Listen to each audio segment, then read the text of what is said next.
ಮೊದಲಿಗೆ ನಮ್ಮೆಲ್ಲರ ಗುರುಗಳಾದ ಡಾಕ್ಟರ್ ಬ್ರಹ್ಮರ್ಷಿ ಪಿತಾಮಹ ಸುಭಾಷ್ ಪತ್ರಿಜಿ ಅವರಿಗೂ ಸ್ವರ್ಣಮಾಲಾಮ್ಮನವರಿಗೂ ನನ್ನ ಕೋಟಿ ಕೋಟಿ ಶಿರಸಾಷ್ಟಾಂಗ ನಮಸ್ಕಾರಗಳು.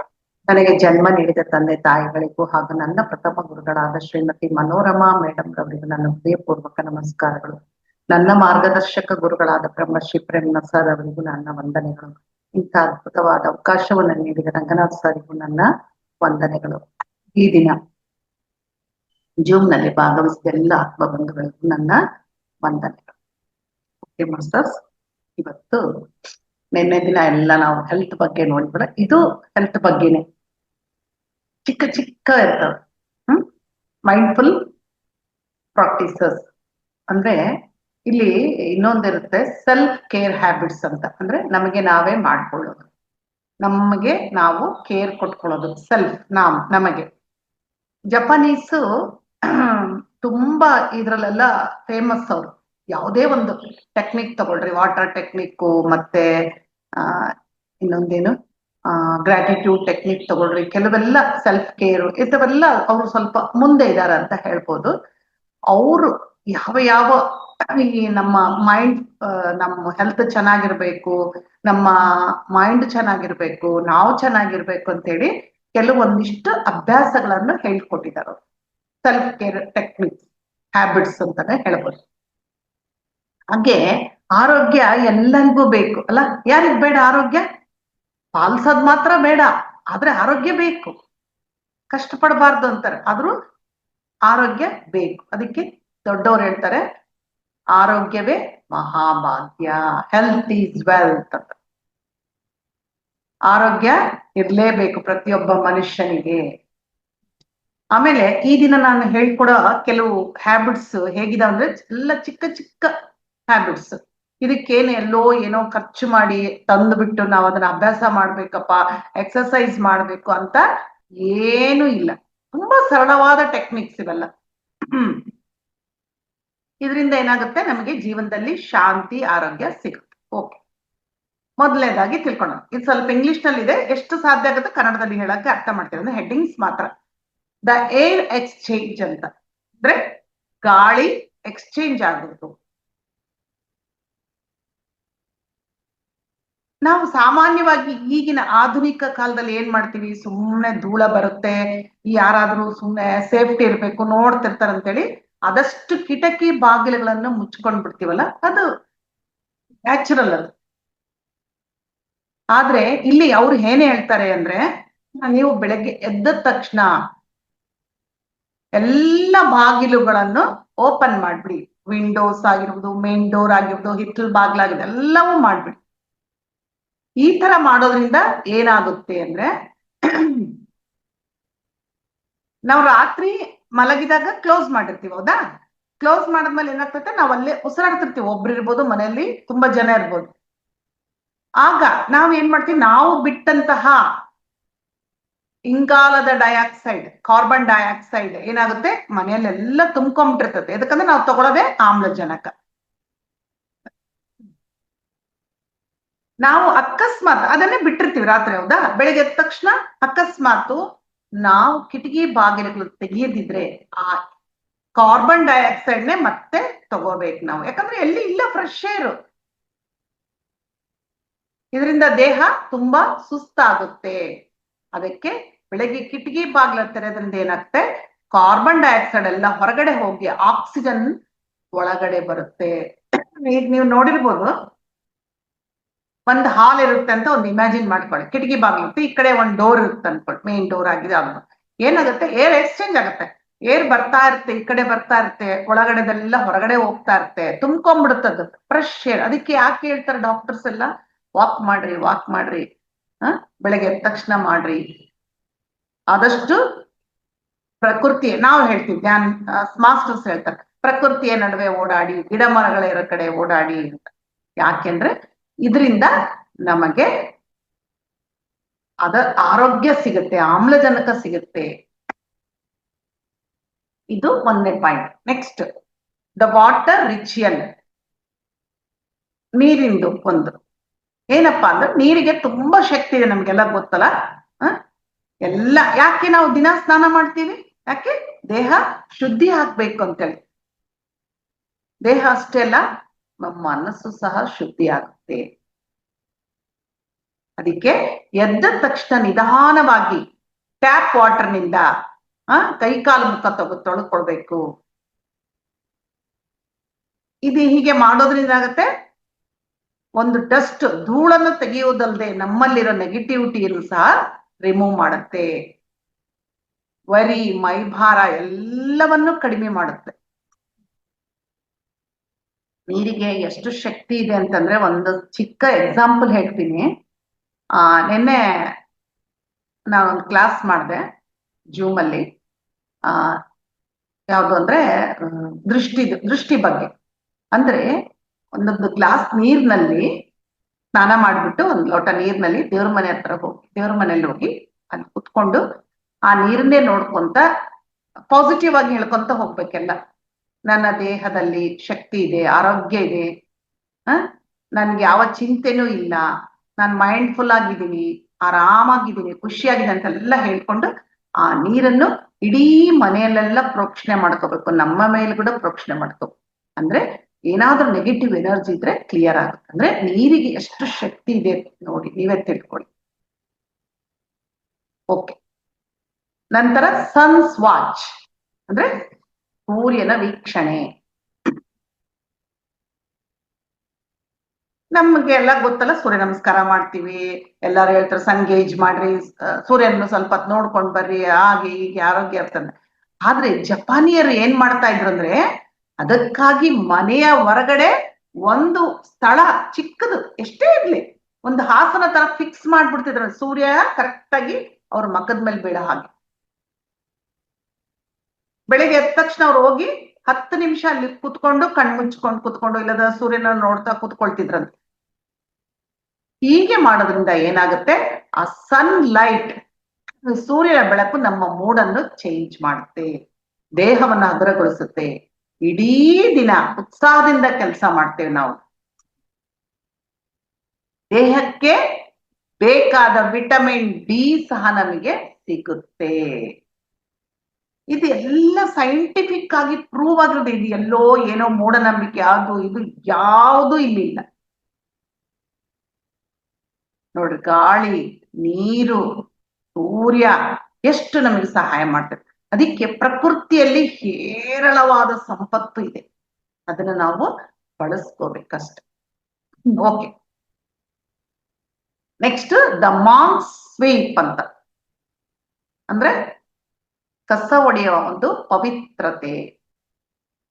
ಸ್ವೀಪ್, ಕಸ ಹೊಡೆಯೋದು. ನಾವು ದಿನ ಕಸ ಹೊಡಿಯಲ್ಲ, ಯಾಕಂದ್ರೆ ಕೆಲ್ಸದವ್ರು ಇರ್ತಾರೆ, ಆಯ್ತು ಬೇಕಾದಾಗ ಹೊಡ್ಕೊಂತ ಇರ್ತೀವಿ ಅಷ್ಟೇ. ಎಷ್ಟೋ ಜನ ಜಪಾನ್ ದೇಶದಲ್ಲಿ ದೇವಸ್ಥಾನ ಕಸ ಹೊಡೆಯೋದು, ಸಾರಿಸೋದು ಮತ್ತೆ ಗಾರ್ಡನಿಂಗ್ ಮಾಡೋದನ್ನ ಮಾಡ್ತಾ ಇದ್ರು. ಯಾಕೆ ಅಂದ್ರೆ ಇದರಿಂದ ಮನಸ್ಸು ನೆಮ್ಮದಿಯಾಗುತ್ತೆ, ಸ್ವಚ್ಛವಾಗುತ್ತೆ, ಕಾಮ್ನೆಸ್ ಬರುತ್ತೆ. ಒಳಗಿನ ಪ್ರಪಂಚ ಹೊರಗಿನ ಪ್ರಪಂಚ ಒಂದಕ್ಕೊಂದು ಪ್ರತಿಬಿಂಬಿಸಿಕೊಳ್ಳುತ್ತೆ. ಕಸ ಗುಡ್ಸೋಕೆ ಏನ್ ಮಾಡ್ತೀವಿ ನಾವು, ಫುಲ್ ಕಾನ್ಸಂಟ್ರೇಷನ್ ಇಂದ ಮಾಡ್ತಾ ಇರ್ತೀವಲ್ಲ, ನಮ್ಮ ದುಃಖ ಎಮೋಷನ್ಸ್ ಎಲ್ಲ ಕ್ಲಿಯರ್ ಆಗುತ್ತೆ. ಇಲ್ಲಿ ಇನ್ನೂ ಒಂದು ಹೇಳ್ಬೇಕು, ಸುಮಾರು ಜನರಲ್ಲಿ ಕಸ ಹೊಡೆಯೋದು, ಆ ಕೆಲಸ ಮಾಡೋದು, ಸೇವಕರ ಕೆಲಸ ಮಾಡೋದಂದ್ರೆ ಒಂಥರ ಲೋ ಫೀಲಿಂಗ್ ಮಾಡ್ಕೊಂತಿರ್ತಾರೆ. ಆದ್ರೆ ಯಾವಾಗ ನಾವು ಕಸ ಹೊಡೆಯೋದಾಗ್ಲಿ ಏನಾದ್ರೂ ಮಾಡ್ತಾ ಇದ್ರೆ ಏನಾಗುತ್ತೆ, ನಮ್ಮ ಅಹಂಕಾರ ಅಳಿಯುತ್ತೆ. ಇದು ಮೇನ್ ಪಾಯಿಂಟ್. ಇದು ಯಾರೋ ಕಸ ಹೊಡಿತಿರ್ತಾರೆ, ಯಾರನ್ನ ಬಂದ್ಕೊಳ್ಳಿ ಎಲ್ಲ ಕಸ ಹೊಡಿಗೆ ಒಳಗಿಟ್ಟು ಬಚ್ಚಿಟ್ಬಿಟ್ಟು ಸುಮ್ಮನೆ ಏನು ಆಗಿಲ್ಲ ಅನ್ನೋ ಇರ್ತಾರೆ. ಏನ್ ತಪ್ಪಿದೆ, ನಮ್ಮ ಮನೆ ನಾವು ಕಸ ಹೊಡ್ಕೊಳ್ಳೋದ್ರಲ್ಲಿ ಏನಿದೆ, ಯಾರು ನೋಡಿದ್ರು ನೋಡ್ಕೊಳ್ಳಿ, ಆಯ್ತು ಇವ್ರ ಮನೇಲಿ ಕೆಲ್ಸದವ್ರಿಲ್ಲ ಅವಲ್ಲ ಅವ್ರೇ ಅನ್ಕೊಳ್ಳಿ, ನಮ್ದೇನು ಹೋಗ್ಬೇಕಾಗಿದೆ, ಏನು ಇಲ್ಲ. ಅದಕ್ಕೆ ಹಾಗೆ ದೇವಸ್ಥಾನಗಳಲ್ಲಿ ಹಾಗೆ ಮಾಡ್ತಾ ಇದ್ರಂತೆ, ದೇವರಿಗಾಗಿ ನನ್ನ ಒಂದು ಸೇವೆಯನ್ನು ಮಾಡ್ತಾ ಇದ್ದೀನಿ ಅನ್ನೋ ಒಂದು ಭಾವನೆ ಸಹ ಮನುಷ್ಯನನ್ನು ಎಷ್ಟೋ ಉತ್ಸಾಹದಲ್ಲಿ ಇಡುತ್ತೆ. ಇದು ತುಂಬಾ ಮುಖ್ಯವಾಗಿ ಬೇಕು. Next point, the internal warm ಅಂದ್ರೆ ಒಳಗಡೆಯ ಬಿಸಿ. ಏನಪ್ಪ ಇದು ಒಳಗಡೆ ಬಿಸಿ ಅಂದ್ರೆ, ಬೇರೆಲ್ಲ ಅರ್ಥ ಆಗುತ್ತೆ, ಇದ್ಯಾಕೆ ಹಿಂಗಿದೆ ಅಂತ. ಜಪಾನಿಯರು ಏನ್ ಮಾಡ್ತಾರೆ, ದೇಹವನ್ನು ಬಿಸಿಯಾಗುವುದಕ್ಕೆ ಅಂದ್ರೆ ಬಿಸಿಯಾಗಿಡುವುದಕ್ಕೆ ತುಂಬಾ ಪ್ರಾಮುಖ್ಯತೆಯನ್ನು ಕೊಡ್ತಾ ಇದ್ರು. ಎಸ್ಪೆಷಲಿ ಹೊಟ್ಟೆಯ ಭಾಗ.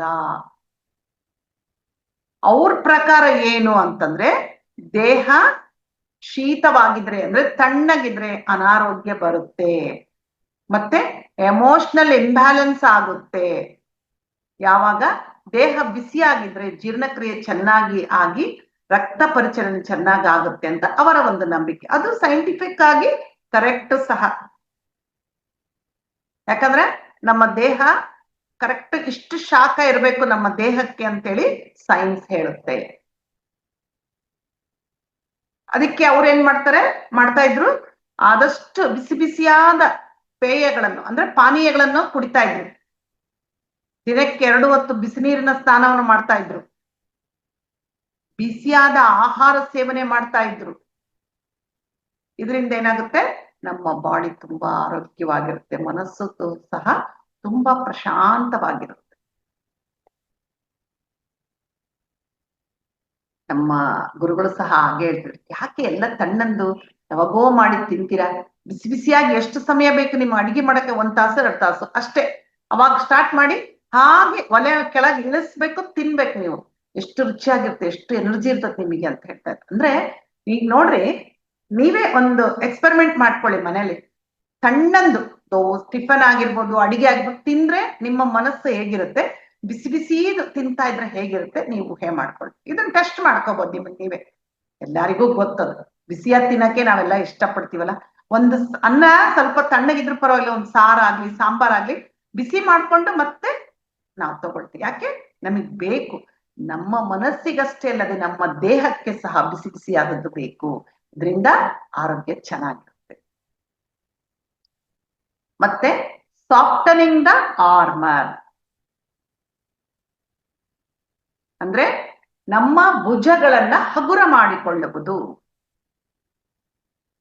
ಇಲ್ಲಿ ಭುಜಗಳು ಅಂತ ತಗೊಂತಾರೆ. ಯಾಕೆ ಅಂತಂದ್ರೆ ನೋಡಿ, ಸಾಮಾನ್ಯವಾಗಿ ನಾವು ಇಡೀ ದಿನ ಟೆನ್ಷನ್ ಅಲ್ಲಿ ಇದ್ದೇ ಇರ್ತೀವಲ್ಲ, ಕೆಲಸದ ಒತ್ತಡ ಆಗಿರ್ಬೋದು, ಆಫೀಸ್ ಒತ್ತಡ ಆಗಿರ್ಬೋದು, ಬೇರೆ ವರ್ಕ್ ಒತ್ತಡ ಆಗಿರ್ಬೋದು, ಇದ್ದೇ ಇರ್ತೇವೆ. ಆದ್ರೆ ಅದು ನಮಗೆ ಗೊತ್ತಾಗೋದೇ ಇಲ್ಲ.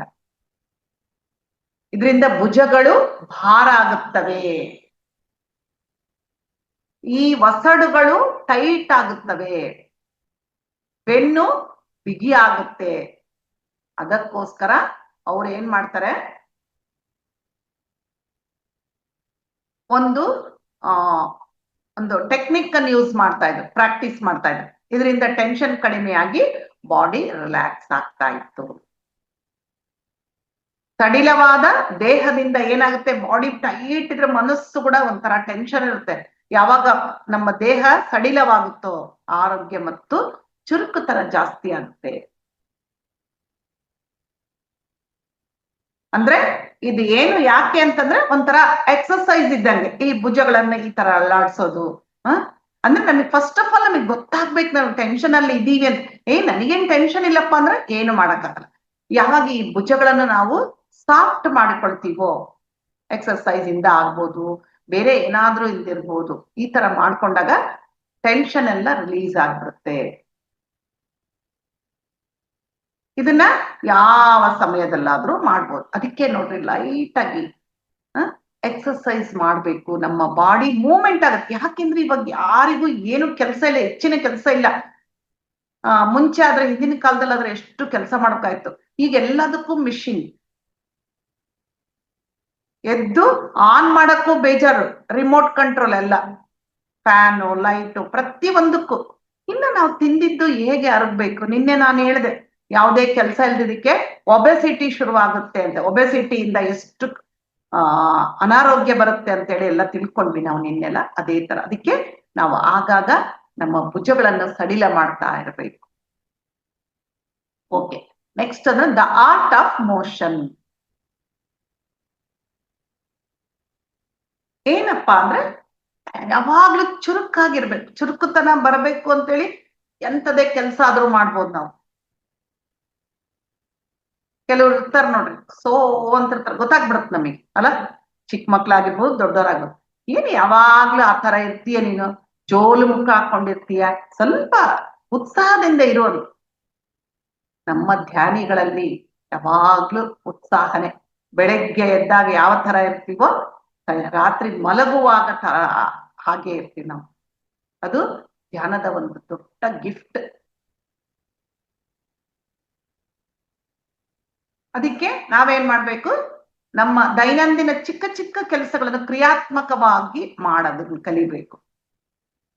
ಈ ಕ್ರಿಯಾತ್ಮಕತೆಯಿಂದ ಮಾಡಿದಾಗ ಏನಾಗುತ್ತೆ, ನಮ್ಮ ಚುರುಕುಗೊಳಿಸುತ್ತೆ. ಅದು ಏನಪ್ಪಾ ಅಂತಂದ್ರೆ, ನೀವು ಕೇಳ್ಬೋದು ಏನಿದು ಕ್ರಿಯಾತ್ಮಕತೆ ಅಂತಂದ್ರೆ, ಕ್ರಿಯೇಟಿವಿಟಿ ಅಂದ್ರೆ ಈಗ ನೋಡಿ, ಫಾರ್ ಎಕ್ಸಾಂಪಲ್ ಒಂದು ಅಡಿಗೆ ಮಾಡ್ಬೇಕಾಗಿರುತ್ತೆ.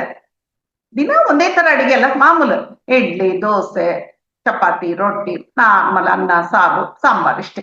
ಆದ್ರೆ ಏನಾದ್ರೂ ಹೊಸದು, ಬೇಕಾದಷ್ಟು ಯೂಟ್ಯೂಬ್ ಓಪನ್ ಮಾಡೋದು ಸಿಕ್ಕಾಪಟ್ಟೆ ಹೊಸ ಐಟಮ್ ಸಿಗ್ತಾವ. ಜಾಸ್ತಿ ಕಷ್ಟ ಇಲ್ಲದ್ದು, ದೇಹಕ್ಕೆ ಆರೋಗ್ಯವಾದದ್ದು ಹುಡುಕೊಂಡು ಅದನ್ನ ಟ್ರೈ ಮಾಡ್ಬೇಕು. ಟ್ರೈ ಮಾಡಿ ಅದನ್ನ ತಗೋಬೇಕು. ಹಾಗೆ ಏನಾಗುತ್ತೆ, ಖುಷಿ ಇರುತ್ತೆ. ಅದನ್ನ ಯಾರಿಗಾನ ಕೊಡ್ತೇವೆ, ಮಸ್ತ್ ಚೆನ್ನಾಗಿದೆ ಅಂತ ಹೇಳಿದಾಗ ನಮ್ಗೆ ಎಷ್ಟೋ ಖುಷಿ. ಇದು ಕ್ರಿಯೇಟಿವಿಟಿ. ಅಥವಾ ಮ್ಯೂಸಿಕ್ ಕಲಿಯೋದು, ಡ್ಯಾನ್ಸ್ ಕಲಿಯೋದು, ಇಲ್ಲ ಏನಾದ್ರೂ ಹೊಸಾದ್ ಕಲಿಯೋದು, ರಂಗೋಲಿ, ಪೇಪರ್, ಬೇಕಾದಷ್ಟಿದೆ. ನಾವು ಮಾಡಕ್ಕೆ ಮನಸ್ಸು ಮಾಡ್ಬೇಕಷ್ಟೇ. ನನಗಂತೂ ಹೊಸ ರುಚಿ ಮಾಡಕ್ಕೆ ತುಂಬಾ ಇಷ್ಟ. ಸಿಕ್ಕಾಪಟ್ಟೆ ಮಾಡ್ತಾ ಇರ್ತೀನಿ. ಒಂದು ವಾಟ್ಸಪ್ ಅಲ್ಲಿ ಸವಿ ರುಚಿ ಅಂತೇಳಿ ಫೋಲ್ಡರ್ ಓಪನ್ ಮಾಡ್ಕೊಂಡು ಯಾವ್ಯಾವ ಸಿಗುತ್ತೆ ಎಲ್ಲ ಚೆನ್ನಾಗಿರುತ್ತೆ ಎಲ್ಲ ಹಾಕ್ತಾ ಇರ್ತೀನಿ. ಅದ್ರ ಟ್ರೈನು ಮಾಡ್ತಾ ಇರ್ತೀನಿ. ತುಂಬಾ ಇಷ್ಟ ನನಗೆ. ಜಾಸ್ತಿ ಇಲ್ಲ, ಸ್ವಲ್ಪ ಮಾಡಿದ್ರೆ ಲೈಟ್ ಆಗಿ ತಗೋಬೇಕು. ಯಾಕಂದ್ರೆ ಕೆಲವೆಲ್ಲ ಐಟಮ್ಸ್ ಫ್ರೈ ಮಾಡಿದ್ದು ಇರ್ತವೆ, ಕೆಲವೆಲ್ಲ ಸ್ವಲ್ಪ ರಿಚ್ ಫುಡ್ ಇರ್ತವೆ. ಅದನ್ನ ಎಷ್ಟು ತಗೋಬೇಕು ಅಷ್ಟು. Okay, next point, the practice of letting go. ಇದು ಅಂದ್ರೆ ಎಲ್ಲವನ್ನು ಲೆಟ್ ಗೋ ಅಂತ ಮಾಡಕ್ ಗೊತ್ತು ನಿಮ್ಗೆ. ಎಲ್ಲವನ್ನು ಬಿಟ್ಟು ಬಿಡೋದು. ಯಾವುದು ಬೇಡವಾದತ್ತೆ ಎಲ್ಲ ಬಿಟ್ಟು ಬಿಡಬೇಕು. ಎಷ್ಟೋ ದಿನಗಳಿಂದ ಪಾಸ್ಟ್ ಎಲ್ಲ ಇಟ್ಕೊಂಡಿರ್ತೀವಿ ನಾವಲ್ಲ. ಅಯ್ಯೋ ಅವ್ರ ಹಿಂಗಂದ್ರು, ಅವ್ರು ಹಿಂಗ್ ಮಾಡಿದ್ರು, ನನಗ್ ಮೋಸ ಮಾಡಿದ್ರು, ಅದಕ್ಕಾಗಿ ನನಗೆ ಹಿಂಗಾಯ್ತು, ಆ ತರದ್ದೆಲ್ಲ ಇಟ್ಕೊಂಡು ಏನ್ ಮಾಡ್ತಿರ್ತೀವಿ ಅಂದ್ರೆ, 10 ವರ್ಷದ ಕೆಳಗೆ ನಡೆದ ಘಟನೆಯನ್ನು ಈ ದಿನ ನೆನ್ಸ್ಕೊಂಡು ಮತ್ತೆ ಕೊರಗ್ಬಿಟ್ಟು, ಮತ್ತೆ ವೈಬ್ರೇಷನ್ ಚೇಂಜ್ ಮಾಡಿ, ಮತ್ತೆ ನೆಗೆಟಿವಿಟಿನ ಕ್ರಿಯೇಟ್ ಮಾಡ್ಕೊಂಡು ಎನರ್ಜಿ ಲಾಸ್ ಮಾಡ್ ಬೇಕಾ ನಮಗೆ? ಅಲ್ಲಿ ಏನಾದ್ರೂ ಬದಲಾವಣೆ ಆಗುತ್ತಾ? ನೋ. Past is past. ಹೇಗೆ ನೋಡ್ರಿ, ಒಂದು ಮನೆ ನಾವ್ ಏನ್ ಮಾಡ್ತೀವಿ, ಮನೆ ಕ್ಲೀನ್ ಮಾಡ್ಬೇಕು ಅನ್ಕೊಂತೀವಲ್ಲ, ಆಮೇಲೆ ಏನಾದ್ರೂ ಹೊಸದು ಐಟಮ್ಸ್ ತಂದಿರ್ತೀವಿ ಚೆನ್ನಾಗಿ ಕಾಣೋದು, decoration items, wall, flower was, ಏನ ಸ್ವಲ್ಪ ಎಲ್ಲ ಕಸ ಕಸ ಎಲ್ಲಿ ಬೇಕಾರಲ್ಲಿ ಹಿಂಗ್ ಇಟ್ರೆ ಚೆನ್ನಾಗಿ ಕಾಣಲ್ಲ, ಮೊದ್ಲು ಕ್ಲೀನ್ ಮಾಡೋಣ ಅಂತೇಳಿ ಕ್ಲೀನಿಂಗ್ ನಿಂದಿರ್ತೀವಿ. ಕ್ಲೀನ್ ಮಾಡಕ್ ನಿಂತಾಗ ಏನಾಗುತ್ತೆ, ಯಾವ್ಯಾವ ಬ್ಯಾಡನ ಎಲ್ಲ ಹೊಸ್ತು ಬಿಡ್ತೀವಿ ಆ ಕಡೆ. ತುಂಬಾ ಚೆನ್ನಾಗಿ ಕಾಣಿಸ್ತಾ ಇರ್ತಾರೆ ಮನೆ. ಈಗ ಅವಾಗ ಏನ್ ಮಾಡ್ತಾ, ಆ ಹೊಸ ವಸ್ತುಗಳನ್ನ ಇಟ್ಟಾಗ ಅದು ಶೋ ಆಗುತ್ತೆ. ಅದೇ ತರ ಇಲ್ಲ ಅಂದ್ರೆ ಕಸದಲ್ಲೇ ಅದನ್ನ ಇಟ್ಟರೆ ಅದು ಏನಾದ್ರೂ ಶೈನ್ ಆಗುತ್ತಾ? ಖಂಡಿತ ಇಲ್ಲ. ಅದೇ ತರ ನಮ್ಮ ಮನಸ್ಸಿನಲ್ಲಿ ಕೂಡ ಬೇಡದ ವಿಚಾರಗಳನ್ನು ತೆಗೆದು ಖಾಲಿ ಮಾಡ್ಕೊಂಡಾಗ ಹೊಸ ಜ್ಞಾನ ನಮ್ಮ ಮನಸ್ಸಿನಲ್ಲಿ ಸೇರ್ಕೊಳ್ಳಕ್ಕೆ ಅವಕಾಶ ಸಿಗುತ್ತೆ. ಅದಕ್ಕೆ ಆದಷ್ಟು ಎಲ್ಲವನ್ನು ಲೆಟ್ ಗೋ ಮಾಡಬೇಕು. ಯಾವುದೂ ಇಲ್ಲ, ಏನು ಬರಲ್ಲ. ಈಗ ನಾವು ಕ್ಷಮೆ ಅಂತ ಹೇಳ್ತೀವಿ, ನಾವು ಪ್ರಾಕ್ಟೀಸ್ ಮಾಡೋದು ಯಾವಾಗ? ಒಬ್ಬ ಮನುಷ್ಯ ಬಂದ ಕೂಡಲೇ ಇವ್ನು ಬೇಡಪ್ಪ, ಇವ್ನು ಸರಿ ಇಲ್ಲ, ಇವನು ಬರೀ ನೋವು ಕೊಡ್ತಾನೆ, ಇವನು ಸುಮ್ನೆ ಮಾತಾಡ್ಸಿ ಕಳ್ಸ್ಬಿಡ್ಬೇಕು. ಯಾಕೆ ಅದೆಲ್ಲ ಆಗೋಗಿತ್ತು, ಏನು ಮಾಡಕ್ಕಾಗಲ್ಲ, ಅದು ಅವನ ಸ್ವಭಾವ. ಪ್ರತಿ ಸಲ ಪ್ರೇಮ್ನ ಸರ್ ಹತ್ತಾರೆ, ಯಾರಾದ್ರೂ ನಿಮಗ್ ಆಗ್ದೋರಿದ್ರೆ ಹಿಂದಕ್ಕಿಂದೆಲ್ಲ ನೆನ್ಪು ಮಾಡ್ಕೋಬಾರ್ದಂತ. ಅವ್ರನ್ನ ನೋಡ್ಬಿಟ್ಟು ಇದೇ ಫಸ್ಟ್ ಟೈಮ್ ಮೀಟ್ ಮಾಡ್ತಾ ಇದೀವಿ ನಾವು, ಫಸ್ಟ್ ಟೈಮ್ ಮೀಟ್ ಮಾಡಿದಾಗ ಯಾರಿಗಾದ್ರೂ ಸ್ವಭಾವ ಗೊತ್ತಾಗತ್ತಾ? ಇಲ್ಲ. ಆ ತರ ನಿಮ್ಮ ರಿಯಾಕ್ಷನ್ ಇರ್ಬೇಕು ಅಂತ ಹೇಳಿ. ಎಷ್ಟು ಸುಂದರವಾದ ಮಾತಲ್ಲ. ಮತ್ತೆ ನೆಕ್ಸ್ಟ್ ಪಾಯಿಂಟ್ ಇಟ್ಕೊಂಡು, ಸಿಂಗಲ್ ಮೂಮೆಂಟ್. ಯಾವ್ದಾದ್ರೂ ಎಲ್ಲರೂ ಸೇರಿ ಕೂಡಿದಾಗ ಒಂದೇ ಸಲ ನಾವು ಸೇರೋದು, ಇದು ಸಿಂಗಲ್ ಮೂಮೆಂಟ್. ಇದು ಮತ್ತೆ ಸೇರ್ತೀವೋ ಇಲ್ಲೋ, ಅದನ್ನ ಆದಷ್ಟು ಎಂಜಾಯ್ ಮಾಡ್ಬಿಡೋಣ. ಇಷ್ಟ ತಾನೇ ಇವಾಗೆಲ್ಲ ಸೇರ್ಕೊಂಡ್ವಿ, ಅದೇನ್ ದೊಡ್ಡದು. ಮತ್ತೊಂದ್ 4 ದಿವಸ ಬಿಟ್ಟು ಇನ್ನೊಂದ್ ಕಡೆ ಹೋಗ್ತೀವಿ, ಅಲ್ಲಿ ಸೇರ್ಕೊಂತೀವಿ, ಮತ್ತೊಂದ್ 4 ದಿವಸ ಬಿಟ್ಟು ಇನ್ನೊಂದ್ ಕಡೆ ಸೇರ್ಕೊಂತೀವಿ. ಇದೇನ್ ದೊಡ್ಡದು ಅಂತ ಯಾವತ್ತೂ ಅಂದ್ಕೊಳ್ಬಾರ್ದು. ಯಾಕಂದ್ರೆ ಆ ಕ್ಷಣವನ್ನು ನಾವು ಅನುಭವಿಸ್ತಿದ್ರೆ ಸಂತೋಷ ಪಡಕ್ ಆಗಲ್ಲ. ಯಾಕೆ ಇನ್ನೊಂದ್ಸಲ ನೀನ್ ಸೇರ್ತೀಯಾ? ನಿನಗೇನಾದ್ರೂ ನಿನ್ ಲೈಫ್ ಬಗ್ಗೆ ಅಷ್ಟು ಗ್ಯಾರಂಟಿ ಇದೆನಾ? ನಾಳೆ ಏನಾಗ್ತೀವೋ ನಮಗ್ ಗೊತ್ತಿಲ್ಲ. Uncertain life. ಅದಕ್ಕೆ ಯಾವಾಗ್ಲೂ ಎಲ್ಲಿ ಏನು ಸಂತೋಷ ಸಿಗುತ್ತೋ, ಎಲ್ಲಿ ಎಲ್ಲರೂ ಸೇರ್ತೀವೋ, ಇದು ಸಿಂಗಲ್ ಮೂಮೆಂಟ್ ಅಪ್ಪ, ತುಂಬಾ ಚೆನ್ನಾಗಿ ಎಂಜಾಯ್ ಮಾಡೋಣ ಅಂತೇಳಿ ನಾವು ಆಕ್ಟಿವ್ ಆಗಿ ಭಾಗವಹಿಸಿದ್ರೆ ಆ ಆಕ್ಟಿವ್ನೆಸ್ ಇಂದ, ಆ ಸಂತೋಷದಿಂದ ನಮಗೆ ಆರೋಗ್ಯ ಸಿಗುತ್ತೆ.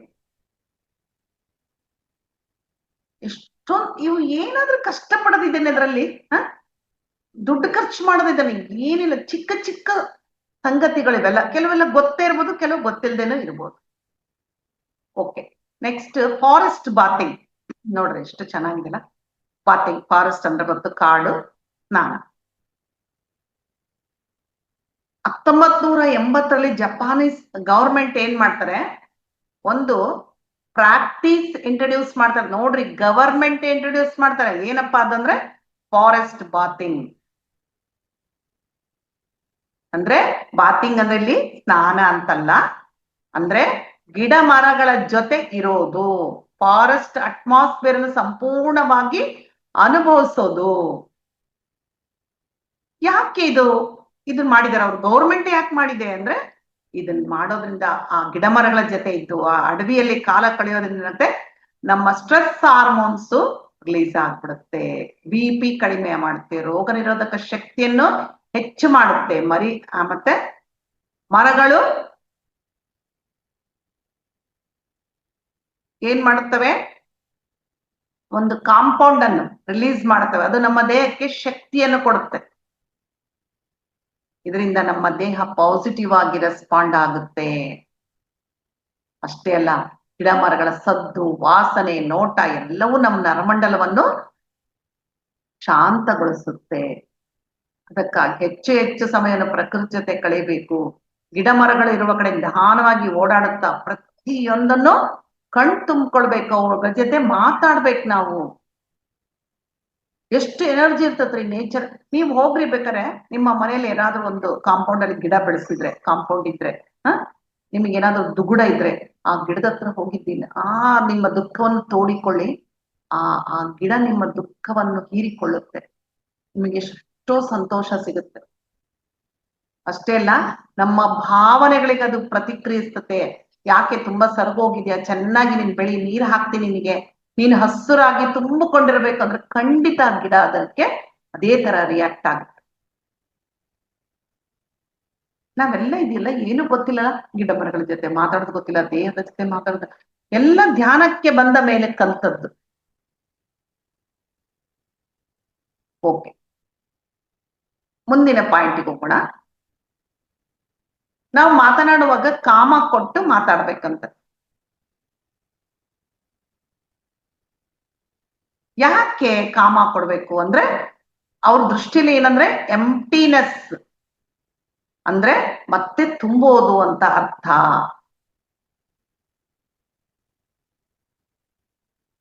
ಹೇಗೆ ಈಗ ನೋಡ್ರಿ, ಕಾಮ ಯಾಕೆ ಕೊಡ್ತೀವಿ, ಅಲ್ಲಿ ಸ್ಟಾಪ್, ಎಂಪ್ಟಿನೆಸ್ ಕ್ರಿಯೇಟ್ ಆಗುತ್ತೆ. ಹಂಗೆ ಕಂಟಿನ್ಯೂಸ್ ಆಗಿ ಮಾತಾಡಬಾರ್ದು.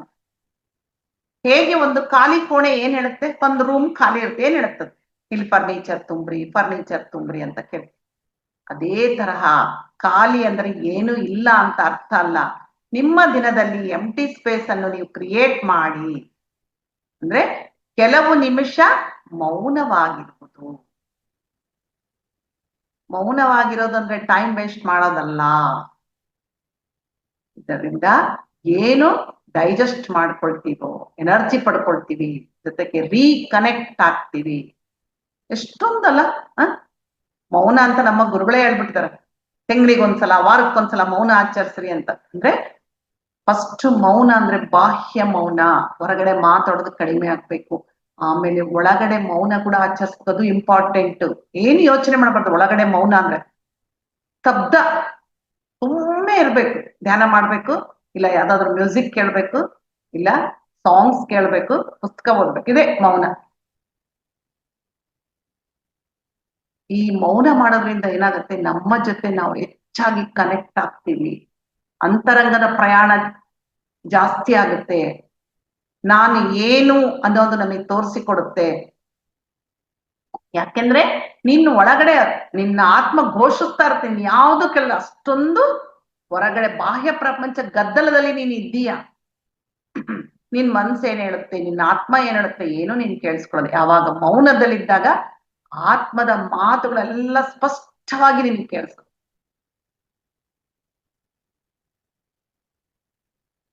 ನಂತರ ಇನ್ನೊಂದು point, the spirit of words ಅಂದ್ರೆ ಮಾತಿನಲ್ಲಿ ಇರುವ ಒಂದು ಶಕ್ತಿ ಅಥವಾ ಒಂದು ಪೂಜ್ಯತೆ, ಏನಾದ್ರೂ ಹೇಳ್ಬೋದು. ನೋಡ್ರಿ, ಕೆಲವು ಶಬ್ದಗಳಲ್ಲಿ ಸ್ಪಿರಿಟ್ ಇರುತ್ತೆ, ಶಕ್ತಿ ಇರುತ್ತೆ. ಏಕೆಂದ್ರೆ ಯಾರಿಗಾದ್ರೂ ನಾವು ಅಪ್ರಿಶಿಯೇಟ್ ಮಾಡುವಾಗ ಅವರ ಮುಖದಲ್ಲಿ ಆಗುವ ಸಂತೋಷವೇ ಅದು ಅಲ್ಲ. ನೋಡ್ರಿ, ಹೊಗಳ್ಬೇಕಂದ್ರೆ ಮನುಷ್ಯ ತುಂಬಾ ಕಷ್ಟ, ಯಾರಿಗಷ್ಟು ಸುಲಭವಾಗಿ ನಾವು ಹೊಗಳೋದಿಲ್ಲ. ಏನಾದ್ರು ಹೇಳ್ತೀವಿ ಅಂದ್ರೆ ಅವನೇನೋ ಸಾಧನೆ ಮಾಡ, ಅದೇನ್ ದೊಡ್ಡದು ಬಿಡು, ನಾನು ಮಾಡ್ತಿದ್ದೆ, ಇಲ್ಲ ಅದೇನ್ ದೊಡ್ಡದು, ಯಾರಾದ್ರೂ ಮಾಡ್ಬೋದು. ಆದ್ರೆ ಚಿಕ್ಕ ಸಾಧನೆ ಆಗಿರ್ಲಿ, ಹೋಗಿ ಅವ್ರನ್ನ ಹೊಗಳಿದ್ರೆ ಅವರ ಮನಸ್ಸಿನಲ್ಲಿ ಎಷ್ಟು ಸಂತೋಷ ಮುಖದಲ್ಲಿ ಕಾಣಿಸುತ್ತೆ. ನಮಗೂ ಸಹ ಅದನ್ನ ನೋಡಿ ತುಂಬಾ ಖುಷಿ ಆಗುತ್ತೆ. ಅದಕ್ಕೆ ವರ್ಡ್ಸ್ ನಲ್ಲಿ ಪವರ್ ಇದೆ. ನೆಗೆಟಿವ್ ಮಾತಾಡೋದ್ರಿಂದ ಏನು ಸಿಗಲ್ಲ, ನಮ್ಮ ಎನರ್ಜಿ ಲಾಸ್ ಆಗುತ್ತೆ, ಎದುರಿನ ವ್ಯಕ್ತಿಗೂ ನಾವು ನೋವು ಕೊಡ್ತೀವಿ.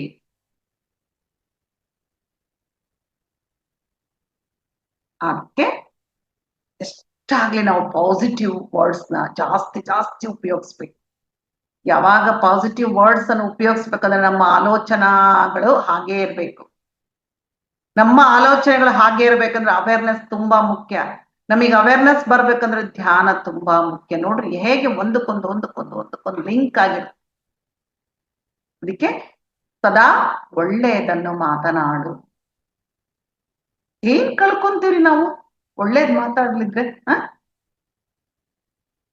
ಎಷ್ಟು ಸಪೋರ್ಟ್ ಕೊಡುತ್ತೆ ಗೊತ್ತೆ. ಯಾರಾದ್ರೂ ಬೇಸರದಿಂದ ದುಃಖದಿಂದ ಬಂದಿರ್ತಾರೆ, ನಿಮ್ ಫ್ರೆಂಡ್ಸ್ ಅನ್ಕೊಂಡು, ಏನು ಹೆದರ್ಬೇಡ, ನೀನ್ ಅಳಬೇಡ, ನಾನಿದ್ದೀನಿ ನಿನ್ ಜೊತೆ, ಇಷ್ಟ ಹೇಳ್ರಿ ನೀವು. ಆಮೇಲೆ ಮಾಡ್ತಿರೋ ಬಿಡ್ತಿರೋ ಅದು ಆಮೇಲೆ ನಿನ್ ಪ್ರಶ್ನೆ.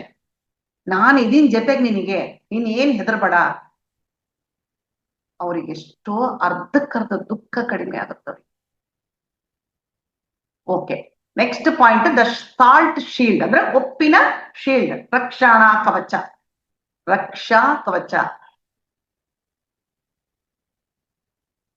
ಜಪಾನ್ ದೇಶದಲ್ಲಿ ಇಷ್ಟು ನೋಡ್ರಿ ಪ್ರಾಕ್ಟೀಸ್ ಎಷ್ಟೊಂದು ಮಾಡ್ತಾರಂದ್ರ ಅವರು, ಪ್ರತಿ ಒಂದು ಅಂಗಡಿ ಮನೆಗಳಲ್ಲಿ ಎಂಟ್ರ್ ಆಗ್ಬೇಕಾರೆ ಮುಂದುಗಡೆ ಎಲ್ಲನ ಎಂಟ್ರ್ ಆಗಿ ಒಂದು ಪ್ಲೇಟ್ ನಲ್ಲಿ ಉಪ್ಪಿಡ್ತಾ ಇದ್ರಂತೆ.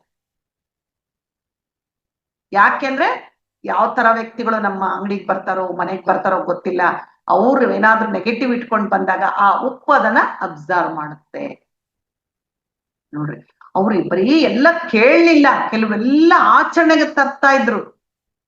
ನೋಡ್ರಿ, ಗೌರ್ಮೆಂಟ್ ಫಾರೆಸ್ಟ್ ಬಾತಿಂಗಿನ ಅಲೋ ಮಾಡ್ತು. ಇವರೆಲ್ಲ ಪ್ರತಿ ಅಂಗಡಿಗಳಲ್ಲಿ ಉಪ್ಪಿಟ್ಕೊಳಕ್ ಶುರು ಮಾಡಿದ್ರು. ಏನೇನು ಹೇಳ್ತಾರೆ, ಏನು ಒಳ್ಳೇದನ್ನ ಇಮಿಡಿಯೇಟ್ ಆಗಿ ಪ್ರಾಕ್ಟೀಸ್ ಮಾಡ್ತಾರೆ. ಅದಕ್ಕೋಸ್ಕರ ಈ ತರ ಉಪ್ಪು ಏನಾಗುತ್ತೆ, ಮನೆಯನ್ನಾಗ್ಲಿ ಅಂಗಡಿನಲ್ಲಿ ನಮ್ಮನ್ನೆಲ್ಲ ರಕ್ಷಿಸುತ್ತೆ ಅನ್ನೋ ಒಂದು ನಂಬಿಕೆ ಅವರಿಗೆ. ಮತ್ತೆ ಅದನ್ನ ಹಾಗೆ ಇಡಬಾರ್ದು, ಉಪ್ಪು ಯಾವಾಗ್ಲೂ ಅದರಲ್ಲಿ ಮತ್ತೆ ಅದ್ರ ಸತ್ವ ಕಳ್ಕೊಂಡಿರುತ್ತೆ, ಅಂದ್ರೆ ನೆಗೆಟಿವ್ ಇರ್ತದ್ರಿ. ಮತ್ತೆ ಅದನ್ನ ಚೆಲ್ಲಿಬಿಟ್ಟು ಮತ್ತೆ ಬೆಳಿಗ್ಗೆ ಫ್ರೆಶ್ ಆಗಿಡ್ಬೇಕು. ಈ ತರ ಅವರು ಮಾಡ್ತಾ ಇದ್ರಂತೆ, ಅಂದ್ರೆ ಪಾಸಿಟಿವ್ ಆಗಿರ್ಬೇಕು ಅಂತ. ಮತ್ತೆ next point, seat of power ಅಂತೇಳಿ, ಅಂದ್ರೆ ಯಾವ ಸೀಟ್ ಅಂದ್ರೆ ಅಲ್ಲಿ ಶಕ್ತಿ ಜಾಸ್ತಿ, ಆ ಸೀಟ್ ಎಲ್ಲಿ ಅಂತ ತಿಳ್ಕೊಳ್ಳೋಣ. ನಮ್ಮ ದೇಹದ ಲೋಯರ್ ಅಬ್ಡಾಮನ್ ಅಂದ್ರೆ ಹೊಕ್ಕಳಿನ ಭಾಗ, ನಾವು ಸೀಟ್ ಆಫ್ ಪವರ್ ಅಂತ ಅವ್ರ ನಂಬಿಕೆ. ಅಷ್ಟೇ ಅಲ್ಲ, ಈ ಪ್ಲೇಸು, ಈ ಅಬ್ಡಮನ್ ಪ್ಲೇಸು ಸ್ಟ್ರಾಂಗ್ ಆಗಿದ್ರೆ ಅಂತಹ ಮನುಷ್ಯ ಸಹ ಕರೇಜ್ ನಿಂದ, ಪವರ್ ನಿಂದ, ಪೀಸ್ ನಿಂದ ತುಂಬಿರ್ತಾನೆ ಅಂತ ಅವ್ರ ನಂಬಿಕೆ. ಇದು ಸೆಲ್ಫ್ ಕೇರ್ ನ ಮೈಂಡ್ಫುಲ್ನೆಸ್ ಪ್ರಾಕ್ಟೀಸ್ ನ ಒಂದು ಭಾಗ. ಅದಕ್ಕೆ ಅವ್ರು ಲೋಯರ್ ಅಬ್ಡಾಮನ್ ನ ತುಂಬಾ ಆರೋಗ್ಯವಾಗಿ ಇಟ್ಟುಕೊಳ್ತಾ ಇದ್ರು. ಅದಕ್ಕಾಗಿ ಅವ್ರು ಏನ್ ಮಾಡ್ತಾರೆ, ಏನ್ ಮಾಡ್ತಾ ಇದ್ರು ಆರೋಗ್ಯ ಇರ್ಬೇಕಾದ್ರೆ ಈ ಲೋಯರ್ ಅಬ್ಡಾಮ್ ಮೇಲೆ ಕೈಗಳನ್ನ ಇಟ್ಟುಕೊಂಡು ಬ್ರೀತಿಂಗ್ ಎಕ್ಸರ್ಸೈಸ್ ಮಾಡ್ತಾ ಇದ್ರಂತೆ. ಇದರಿಂದ ಏನಾಗುತ್ತೆ, ಆ ಅಬ್ಡಮನ್ ಸ್ಟ್ರಾಂಗ್ ಆಗುತ್ತೆ, ಹೆಲ್ತಿ ಆಗುತ್ತೆ ಅಂತ ಅವರ ನಂಬಿಕೆ. Next point, the healing soak ಅಂತ. ಜಪಾನ್ ದೇಶದಲ್ಲಿ, ಇಡೀ ದೇಶದಲ್ಲಿ ಸಾವಿರಾರು ಬಿಸಿ ನೀರಿನ ಹೊಂಡಗಳು ಇರ್ದ್ವಂತೆ. ನೋಡ್ರಿ, ಎಲ್ಲದಕ್ಕೆ ಎಲ್ಲೋ ಒಂದ್ ಕಡೆ ಇದೆ ಅಂತ ಕೇಳ್ಪಟ್ವಿ ಅಷ್ಟೇ, ಆದ್ರೆ ಸಾವಿರಾರು ಬಿಸಿ ನೀರಿನ ಹೊಂಡಗಳು. ಈ ಹೊಂಡಗಳಲ್ಲಿ ಜನರು ಸ್ನಾನ ಮಾಡಿ ಆರೋಗ್ಯ ಪಡಿತಾ ಇದ್ರು. ಏನಂದ್ರೆ ಆ ಹೊಂಡಗಳಲ್ಲಿ ಸ್ನಾನ ಮಾಡಿದ್ರೆ ಅಲ್ಲೆಲ್ಲ ಎಷ್ಟೊಂದು ಮಿನರಲ್ಸ್ ಇರ್ತಾ ಇದ್ವಂತೆ. ಈ ಮಿನರಲ್ಸ್ ಇಂದ ಅವರ ಆರೋಗ್ಯವನ್ನು ಕಾಪಾಡಿಕೊಳ್ತಿದ್ರು, ಅನಾರೋಗ್ಯವನ್ನು ದೂರ ಮಾಡಿಕೊಳ್ತಾ ಇದ್ರು. ಹೊರಗಡೆ ಹೋಗಕ್ ಆಗ್ಲಿದ್ದವ್ರು ಅದ್ರಲ್ಲಿ ಒಳ್ಳೇದು ಸ್ನಾನ ಮಾಡಿದ್ರಂತೇಳಿ ಮನೆಯಲ್ಲೇ ಬಾತ್ ಟಬ್ಗಳನ್ನ ಇಟ್ಕೊಂಡು ಅಲ್ಲಿ ಬಿಸಿನೀರಿನ ವ್ಯವಸ್ಥೆ ಮಾಡಿ ಅಲ್ಲಿ ಸ್ನಾನ ಮಾಡ್ತಾ ಇದ್ರು. ಅವರು 2 ಹೊತ್ತು ಸ್ನಾನ ಮಾಡ್ತಾ ಇದ್ರು ಜಪಾನೀಸ್. ಇದರಿಂದ ನಿದ್ದೆ ಚೆನ್ನಾಗಿ ಬರುತ್ತೆ, ಆರೋಗ್ಯ ಸಿಗುತ್ತೆ, ಆಮೇಲೆ ನಮ್ಮ ದೇಹಕ್ಕೆ ವಿಶ್ರಾಮ ಸಿಗುತ್ತೆ, ಟೆನ್ಷನ್ ದೂರ ಆಗುತ್ತೆ, ಮೈಂಡ್ ತುಂಬಾ ರಿಲ್ಯಾಕ್ಸ್. ನೋಡ್ರಿ, ಚಿಕ್ಕ ಮಕ್ಳಿಗೆ ಇಲ್ಲಿ ನಮ್ ಕಡೆ ಮಾಡ್ಸಲ್ಲ, ಅಂದ್ರೆ ಹುಟ್ಟಿದ ಮಕ್ಳಿಗೆ. ಆಂಧ್ರ ಕಡೆ ಸ್ವಲ್ಪ ಬಿಸಿಲು ಜಾಸ್ತಿ ಅನ್ನೋ ಉದ್ದೇಶನೂ ಇರ್ಬೋದು, ಮಕ್ಳಿಗೆ ದಿನ 2 ಸಲ ಸ್ನಾನ ಮಾಡಿಸ್ತಾ ಇದ್ರು. 6 ಗಂಟೆ 7 ಗಂಟೆ ಮಾಡ್ಸಿದ್ರೆ ರಾತ್ರಿ ಪೂರ ತುಂಬಾ ಚೆನ್ನಾಗಿ ನಿದ್ದೆ ಮಾಡ್ತಾರೆ ಅಂತೇಳಿ. ನಮ್ಮಲ್ಲೆಲ್ಲ ಹೆದರ್ತೀವಿ ನಾವು, ಶೀತ ಆಗುತ್ತೆ ಮಕ್ಳಿಗೆ, ಬೇಡ ಬೇಡ ಅಂತೇಳಿ. ಅದು ದೊಡ್ಡೋರಿಗೂ ಸಹ ಎಷ್ಟು ಎಫೆಕ್ಟ್ ಇರ್ತದೆ ನಮ್ದು, ಇದರಿಂದ ನಮಗೆ ಗೊತ್ತಾಗುತ್ತೆ. Next point, invisible compassion. ಇದು ನಮಗಾಗಿ ಮಾಡಿಕೊಳ್ಳೋದಲ್ಲ. ಸೆಲ್ಫ್ ಕೇರ್ ಇರ್ಬೋದು, ಆದ್ರೆ ಬೇರೆಯವರಿಗಾಗಿ ಗುರುತಿಸಿಕೊಳ್ಳದೆ ಮಾಡುವುದು. ಅಂದ್ರೆ ನೋಡ್ರಿ, ಯಾವಾಗ ನಿನಗ್ ಕೊಡ್ತೀಯೋ ಯೂನಿವರ್ಸ್ ನಮಗ್ ಕೊಡುತ್ತಂತ ಇಲ್ಲಿ ನಮ್ಗೆ ಹೇಳ್ತಾರೆ ಅಲ್ಲ. ನೀನ್ ಏನ್ ಕೊಡ್ತೀಯ ನಿನಗೆ 10 ಪಟ್ಟು ವಾಪಸ್ ಬರುತ್ತೆ. ಬೇರೆಯವ್ರಿಗೆ ಮಾಡ್ತೀವಂದ್ರೆ ಅದು ನಮಗಾಗಿ ನಾವು ಮಾಡಿಕೊಳ್ಳದೆ. ಯಾವಾಗ ನಮಗೋಸ್ಕರ ಮಾಡ್ಕೊಳ್ತೀವಿ ಅದು ಸ್ವಾರ್ಥ ಆಗುತ್ತೆ, ನಮ್ಮ ಪ್ರಪಂಚ ತುಂಬಾ ಚಿಕ್ಕದಾಗಿರುತ್ತೆ, ಹೌದಲ್ಲ. ಆದ್ರೆ ಬೇರೆಯವರಿಗಾಗಿ ಮಾಡಿದಾಗ, ಅವ್ರಿಗೆ ಸಹಾಯ ಮಾಡಿದಾಗ ನಿಮ್ಮದೇನು ನಿಮ್ಗೆ ಗೊತ್ತಾಗಲ್ಲ, ಪ್ರಾಬ್ಲಮ್ಸ್ ತುಂಬಾ ಚಿಕ್ಕದಾಗಿ ಕಾಣುತ್ತೆ. ಅಷ್ಟೇ ಅಲ್ಲ, ಇನ್ನೊಬ್ಬರಿಗಾಗಿ ನಾವು ಸಹಾಯ ಮಾಡಿದಾಗ ನಮ್ಮ ರಿಲೇಶನ್ಶಿಪ್ಸ್ ಬಾಂಡಿಂಗು ತುಂಬಾ ಚೆನ್ನಾಗಿರುತ್ತೆ. ಸೋಷಲ್, ನಿನ್ನೆ ಹೇಳಿದೆ ನಾನು, ಸೋಷಲ್ ಹೆಲ್ತ್ ಅಂತ, ಸಾಮಾಜಿಕ ಆರೋಗ್ಯ ಇದರಿಂದ ಕೂಡ ಉತ್ತಮಗೊಳ್ಳುತ್ತೆ. ಜೀವನಕ್ಕೆ ಒಂದು ಪರ್ಪಸ್ ಸಿಗುತ್ತೆ. ನೋಡ್ರಿ, ಇದ್ರಲ್ಲಿ ನೀವು ಯೋಚನೆ ಮಾಡ್ರಿ, ಹೇಳಿದ ಎಲ್ಲಾ ಪಾಯಿಂಟ್ಸ್ ಯಾವ್ದಾದ್ರೂ ಕಷ್ಟ ಅನ್ಸುತ್ತ? ಏನೂ ಇಲ್ಲ. ಚಿಕ್ಕ ಚಿಕ್ಕ ಕೆಲವು ಬದಲಾವಣೆಗಳನ್ನು ಮಾಡ್ಕೊಂಡ್ಬಿಟ್ರೆ ನಮ್ಮ ಲೈಫ್ ಎಷ್ಟು ಚೆನ್ನಾಗಿರುತ್ತೆ, ನಮ್ಮ ಆರೋಗ್ಯ ಎಷ್ಟು ಚೆನ್ನಾಗಿರುತ್ತೆ, ರಿಲೇಶನ್ಶಿಪ್ಸ್ ಎಷ್ಟು ಚೆನ್ನಾಗಿರುತ್ತೆ, ಸ್ಪಿರಿಚುವಲ್ ಹೆಲ್ತ್ ಸಹ ಚೆನ್ನಾಗಿದೆ. ಹೀಗೆ ಈ ಎಲ್ಲಾ ಅಭ್ಯಾಸಗಳನ್ನ ನಮ್ಮ ಜೀವನದಲ್ಲಿ ಅಳವಡಿಸ್ಕೊಂಡ್ರೆ ಇನ್ನ ನಮಗೇನು ಬೇಕಿಲ್ಲ. ಸೆಲ್ಫ್ ಟ್ರಾನ್ಸ್ಫಾರ್ಮೇಶನ್ ಅನ್ನೋದು ತುಂಬಾ ಸುಲಭ ಆಗ್ಬಿಡುತ್ತೆ. ಇವತ್ತು ನೀವು ಕೇಳಿದಿರಿ, ಹೌದಾ? ಮತ್ತೆ ಯೂಟ್ಯೂಬ್ ಅಲ್ಲಿ ಕೇಳಿ ಎಲ್ಲ ಮಾಡ್ಕೋಬಹುದು, ತಪ್ಪೇನಲ್ಲ. ಆದ್ರೆ ಎಲ್ಲ ಮಾಡ್ಬೇಕಂದ್ರೆ ಎಲ್ಲ ಆಗುತ್ತಪ್ಪ ಅಂತ ಬೇಡ. ಒಂದು ಅಭ್ಯಾಸ ಮಾಡ್ಕೊಂತ ಬರ್ರಿ ಸ್ವಲ್ಪ ದಿನ, ಮತ್ತೆ ಇನ್ನೊಂದು ತಗೊಳ್ರಿ. ಎಲ್ಲ ಅಟ್ ಎ ಟೈಮ್ ಮಾಡ್ಬೇಕು ಅಂತ ಏನೋ ರೂಲ್ಸ್ ಇಲ್ಲ ಅಲ್ಲಿ. ನಿಮಗೆ ಯಾವ್ದು ಸುಲಭ ಅನ್ಸುತ್ತೋ, ಯಾವ್ದು ಚೆನ್ನಾಗಿ ಅನ್ಸುತ್ತೋ, ಯಾವ್ದು ನಂಬಿಕೆಯಿಂದ ಇರ್ತೀರೋ ಅವನ್ನ ಅಳವಡಿಸ್ಕೊಳ್ರಿ. ಚಿಕ್ಕ ಚಿಕ್ಕ ಬದಲಾವಣೆ ಮಾಡ್ಕೊಂಡ್ರೆ ಲೈಫ್ ಅಷ್ಟು ಚೆನ್ನಾಗಿರುತ್ತೆ. ಓಕೆ ಮಾಸ್ಟರ್ಸ್, ಹೇಳೋಕೆ ನನಗೆ ಅವಕಾಶ ಮಾಡಿಕೊಟ್ಟಂತ ಗುರುಗಳಿಗೆ ಅನಂತ ಧನ್ಯವಾದಗಳು. ರಂಗನಾಥ್ ಸಾರಿಗೂ ಅವರ ಟೀಮ್ನವರಿಗೂ ಧನ್ಯವಾದಗಳು. ಎಲ್ಲ ಆತ್ಮ ಬಂಧುಗಳಿಗೂ ಧನ್ಯವಾದಗಳು. Thank you.